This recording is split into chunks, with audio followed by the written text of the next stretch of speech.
warahmatullahi wabarakatuh. Selamat pagi, salam sejahtera kita semua. Pak Sony, Prof Muluk, dan teman-teman semua dari daerah juga dan dari pusat. Sebetulnya saya hanya menyajikan untuk pemicu saja, pemicu diskusi. Karena diskusinya kita bisa akan lebih banyak. Sebetulnya ini omong potensi pemanfaatan udah cukup lama sebetulnya. Karena dulu waktu kita dengar bahwa Kementerian Keuangan menyisihkan 2% untuk bagi hasil. Contohnya jelas-jelas pada waktu krisis tahun 98, perokok aktif itu lebih baik menurunkan mutu makanan anaknya daripada tidak beli rokok. Jadi kalau biasa beli rokok, beli telur, beli daging untuk anaknya, pada waktu krisis dikurangi belinya. Bukan 3 kali seminggu, mungkin 2 minggu sekali. Tapi rokoknya tetap. Nah itu kan tanda-tanda bahwa dia memang adiksi. Kita tahu juga bahwa penurunan konsumsi tembakau ini sebetulnya bisa menurunkan penyakit dan juga pendapatan keluarga lebih baik. Tadi Prof Dila katakan sebetulnya kalau dia bisa menghemat sehari 15.000 dari 3 bungkus tembakau misalnya, itu kan sudah besar sekali artinya untuk keluarga. Nah, provinsi penerima terbesar pada waktu itu ya untuk yang 2% itu Jawa Barat, Jawa Tengah, Jawa Timur. Dan digunakannya untuk pengadaan obat, pelayanan kesehatan, tapi karena begini banyak dan nggak jelas peruntukannya, artinya persentase proporsi tidak jelas, jadi kita tidak melihat dampaknya. Memang sih seperti Kadinkes Jawa Tengah selalu telepon saya tanya ini mesti pakai untuk apa sih, ya kan? Tapi kan pada akhirnya provinsi memberikan pada kabupaten. Lalu sudah diberikan pada kabupaten, provinsi udah nggak punya otoritas. Artinya terserah kabupaten mau pakai untuk apa, gitu lah. Ini masih baik ada yang pakai untuk dana sehat, untuk beli alat, untuk peningkatan upaya kesehatan masyarakat, tapi dipakai juga untuk yang lain. Gitu. Ya saya nggak usah sebut, mungkin saudara dari daerah lebih tahu dari saya itu. Dan yang jelas perencanaan dan penggunaan dananya itu tidak melibatkan masyarakat. Jadi mau-maunya yang terima uang. Yang terima uang kan kalau di tingkat 2 ya kepala daerah. Jadi dia nggak nanya-nanya lagi DPRD atau siapa, itu uang lepas lah katakan. Nah kita ini kan sebetulnya dianggap perokok aktif terbesar ketiga setelah Cina ini dalam hal jumlah ya. Tapi dalam hal prevalensi perokok laki-laki nomor 1 sekarang, 67% kan kemarin GATS. Nah yang meninggal diperkirakan karena rokok itu 200.000. Itu sekitar 13% dari total yang meninggal dalam setahun. Kerugian makroekonomi sekitar 245 triliun. Jadi kalau sekarang tuh kita punya, atau tahun 2010 ya, kita punya cukai tembakau 50 triliun, dapat pemerintah 50 triliun, tapi masyarakat mengeluarkan 245 triliun. Itu kan sudah nggak benar sebetulnya. Artinya kita rugi malah 200 triliun.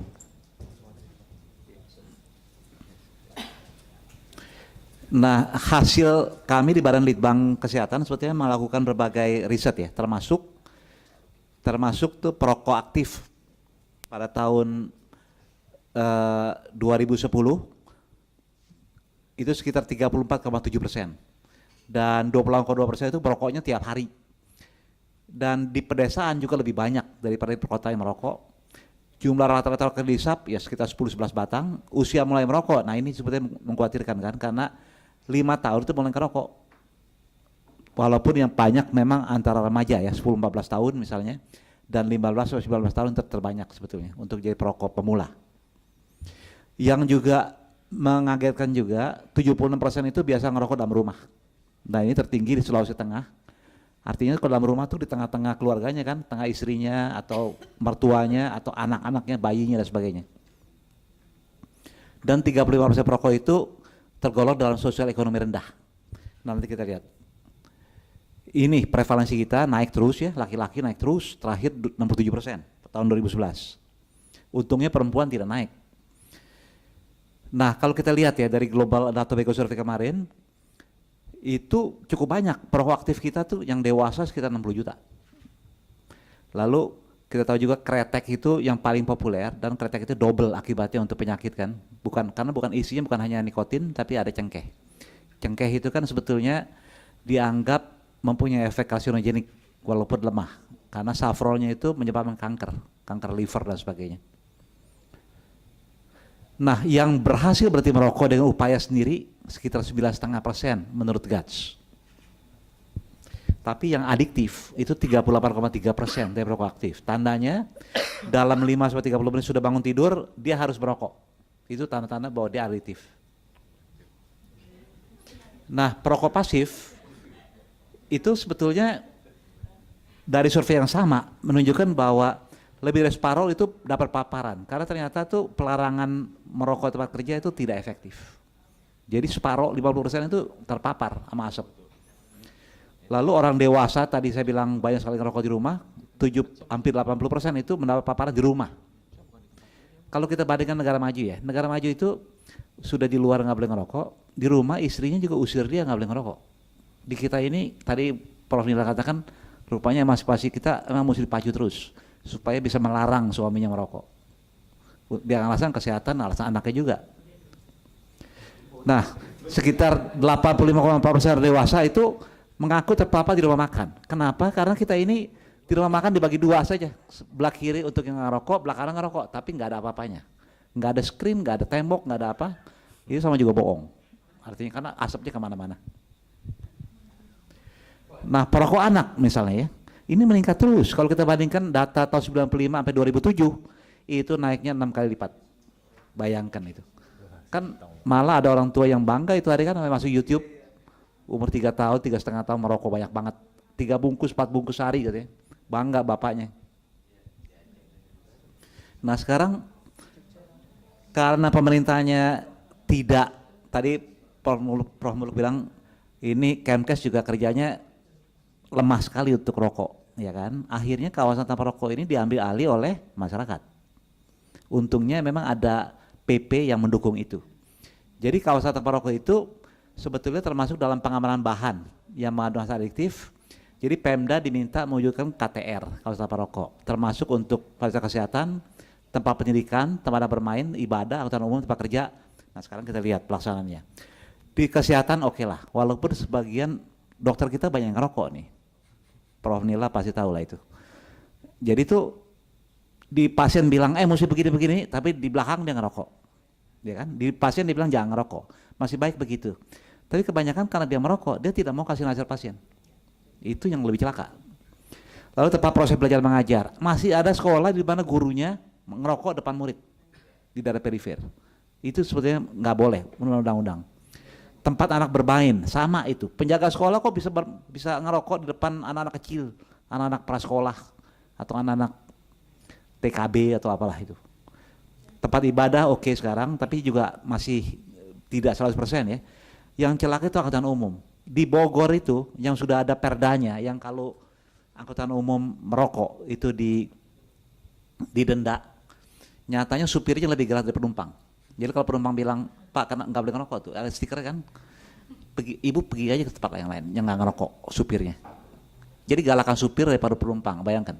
Karena kita nggak punya enforcement. Kalau tempat kerja nggak usah tanya, sebagian besar masih ngerokok dengan enak. Nah sebetulnya kan kita udah tahu mana yang intervensi yang efektif. Kalau kita mau mengacu pemanfaatan pajak rokok daerah ini, yang tadi Pak Soni katakan 10% dari pajak rokok daerah itu, dari pajak itu untuk akan jadi pajak rokok daerah. Dan 50%-nya itu harus dipakai untuk kesehatan. Cukup banyak sebetulnya. Sayangnya kita punya kabupaten kota juga cukup banyak. Jadi kalau dibagi 500, barangkali tinggal sedikit juga gitu lah. Tinggal berapa ratus juta lah. Lumayan tapi. Nah dari 6 paket ini sebetulnya dana itu bisa dipakai untuk meningkatkan perlindungan terhadap paparan asap rokok di lingkungan. Artinya yang sekarang sudah punya perda KTR itu kan sekitar 30-an. Yang 70-an itu masih pakai apa? Peraturan wali kota, peraturan bupati, ya nggak apa-apa sih, bagus juga. Tapi kalau bisa 500 itu punya perda kalau bisa. Lalu kita ini nggak punya klinik berhenti merokok. Ini Ibu Yai mempelopori di Jogja, cukup bagus. Tapi di Jakarta mana? Di Jakarta mati semua. Di Persahabatan mati, rumah sakit Persahabatan, Yayasan Kanker mati, ada beberapa tempat lain mati. Tapi sekarang saya dengar ada klinik swasta hidup, tapi kliennya adalah eksekutif muda. Jadi kalau mau berhenti merokok bisa pakai obat NRT itu, nicotine replacement therapy, biayanya 1 bulan 4 juta.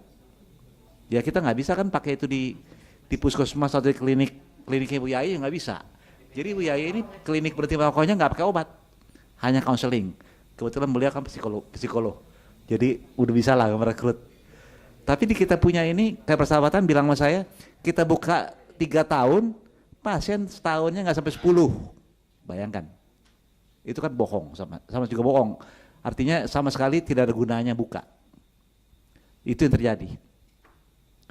Lalu peringatan terhadap tembakau, pelarangan iklan. Nah ini sekarang kita kan sebetulnya sudah ada peraturannya. Tapi dengar kan, kalau ada Komnas Anak nih dulu kita sue, artinya kita tuntut itu pabrik rokok dengan TV station di Mahkamah Konstitusi. Kita dikalahkan, dibilang bukti tidak cukup. Jadi yang menang industri rokok. Artinya dia menang tuh, walaupun nyiarin iklan rokok di bawah jam 9.30 malam. Coba bayangkan itu. Lalu kita ini salah satu negara di Asia Pasifik yang masih punya billboard. Sekarang tambah lagi, elektronik billboard, TV besar di jalanan, isinya rokok. Nggak ada itu, tempat lain nggak ada. Jalan kemanapun nggak ada. Nah, sponsor rokok itu masih merajalela. Jadi kalau kita ke kecamatan, itu banyak sekali pertandingan anak sekolah, SMA dan sebagainya itu mereka yang sponsorin. Lalu kita mesti apa sekarang? Nah, kalau kita dasarnya ini saja sekarang, kita kupas satu-satu. Tapi saya cuma dapat 20 menit, jadi cepat aja. Perlindungan, barangkali uang ini bisa dipakai untuk mempercepat pembuatan perda. Kan gampang sekali. Perda kabupaten yang udah ada kan tinggal ditiru saja. Sama kok di kita sebetulnya. Cuma kan karena ada DPRD di kabupaten kota itu yang mesti menyetujui. Karena itu sekarang taktik kita adalah membagikan draftnya saja. Contoh, tinggal ngopi. Cuma jangan salah kopinya, karena ada juga perda yang dibuat dengan bantuan industri rokok. Saya nggak usah sebut, tapi mungkin jangan itu kopinya. Yang kedua, klinik berhenti merokok. Mestinya sekarang karena pengalaman kayak Persahabatan dan Sang Kanker tidak ada pengunjungnya, harusnya tidak sendiri. Jadi Ibu Yai itu bilang, sekarang jadi satu aja, puskesmas diajarin caranya konseling.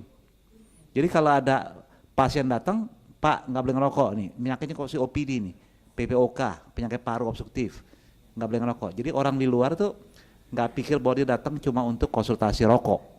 Karena itu sebetulnya stigma, mereka jadi nggak mau. Teman-temannya bilang, datang untuk ngerokok, rokok berat. Ya kan? Tapi kalau disamarkan dengan kliniknya ada, bisa. Tambahan lagi kalau kita bisa bikin quit line. Quit line itu sebetulnya konsultasi melalui telepon untuk berhenti merokok. Jadi nggak lihat orang ini, pakai telepon. Sebetulnya waktu itu kami sudah bicara dengan Pak Gubernur DKI yang lama, Pak Fauzi. Karena beliau tuh punya 6 pesawat untuk HIV, HIV counseling. Dan dia mau kasih untuk kita. Tapi beliau keburu turun, jadi sekarang mesti ulangi lagi ngomong dengan gubernur baru. Bahwa bikin quit line gitu loh. Tapi quit line ini juga mesti didukung dengan klinik berhenti merokok. Karena pada akhirnya nanti kalau counseling berbusa-busa tidak ada efeknya, kita akan bilang Pak datang ke klinik itu. Karena kalau nggak ada pendukung itu juga percuma. Jadi kalau lihat sekarang kita dasarnya hanya niat. Kadang nggak ada yang bantuin. Nggak ada yang bantuin, klinik nggak ada, semua nggak ada, NRT mahal. Kalau masa untuk ke klinik mesti ke Jogja ke tempatnya Ibu Yai, kan nggak bisa dong. Lebih mahal transportnya tadi. Lalu jadi itu untuk pertolongan mereka berhenti merokok ya. Kalau pelarangan iklan, saya rasa itu memang perda kita harus.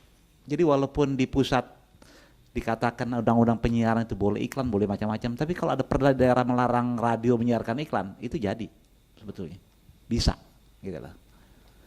Begitu juga dengan promosi, kalau pemerintah daerah dengan uang ini bisa mensponsori, kalau ada band jangan kasih rokok sponsor, tapi pakai uang ini. Pertandingan olahraga pakai uang ini, pertandingan sekolah pakai uang ini. Nah itu semua saya rasa akan bisa. Memang pot kita ini nggak sebesar pabrik rokok. Karena tadi kan dibagi 500 tuh paling berapa ratus juta aja dibandingkan rokok yang triliun, ya kan? Ya kan, rokok tuh triliun. Dia bayar pajak 50 triliun artinya dari berapa coba? Pasti lebih dari itu kan.